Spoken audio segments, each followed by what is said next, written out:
అనంతపురం జిల్లా AR constable Prakash case మరోసారి hot topic అయింది. 2022 ఆగస్టు 25న అప్పటి సీఎం జగన్ పర్యటించిన సమయంలో పోలీసులకు రావాల్సిన బకాయిలపై ప్రకాష్ ప్రశ్నించాడు.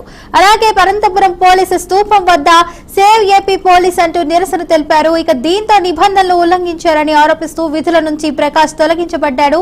ఇప్పుడు తిరిగి విధుల్లో చేరాలని కూటమి ప్రభుత్వం ఆదేశాలు జారీ చేసింది. డీజీపీ కార్యాలయం నుంచి ఆర్డర్స్ అందుకున్న ప్రకాష్ ఇవాళ అనంతపురం జిల్లా ఎస్పీ కార్యాలయానికి హాజరయ్యారు. జిల్లా ఎస్పీ జగదీష్ ఆదేశాల మేరకు విధుల్లో చేరనున్నట్లు ప్రకాష్ చెప్పారు. అనంతరం సీఎం చంద్రబాబు మంత్రి లోకేష్ కి ప్రత్యేక కృతజ్ఞతలు తెలిపారు.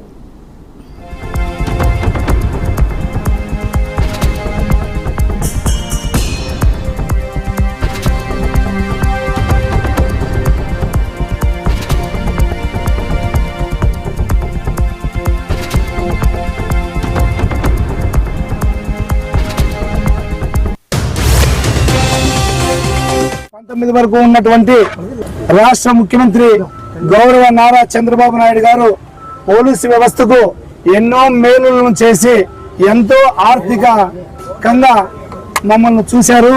అప్పట్లో ప్రతి పోలీసుకు ప్రమోషన్ వచ్చేది. సీఎం చంద్రబాబు గారి ఆధీనంలో ఉన్నటువంటి పోలీసు వ్యవస్థకు 2014 నుంచి 2019 వరకు 2500 హెడ్ కానిస్టేబుల్ పోస్టులు ఇచ్చారు. దాదాపు 1500 ఏఎస్ఐ పోస్టులు ఇచ్చారు. ప్రతి సంవత్సరము మాకు రావాల్సినటువంటి సరెండర్లు అయితేనేమి, టీఏలు అయితేనేమి, డిఏలు అయితేనేమి, మా అలవెన్స్లు అయితేనేమి అన్ని చట్టపరంగా మాకు ఇచ్చి మమ్మల్ని గౌరవించారు. అదేవిధంగా అప్పటి ప్రభుత్వంలో 33% ఉన్నటువంటి పిఆర్సీని గౌరవ ముఖ్యమంత్రి చంద్రబాబు గారు 2019 నుంచి 2014 వరకు 43%గా మాకు పెంచారు.